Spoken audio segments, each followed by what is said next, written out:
Thomas, I am terribly sorry for your loss. Thanks, Toby. What should we do now?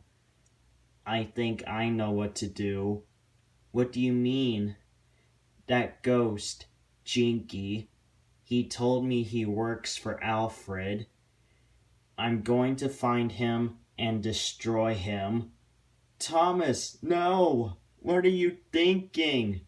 James, calm down. Thomas, don't. Alfred will destroy you. I don't care, Edward. I'm going to find him, and that's that. Thomas then quickly puffed away. Thomas, come back here, shouted James, but Thomas didn't hear him. Ugh, groaned Edward. Now what do we do? Murdoch then puffed onto the turntable. I'm going after him, said Murdoch. I'll try to reason with him. All right, good luck, Murdoch, said Emily.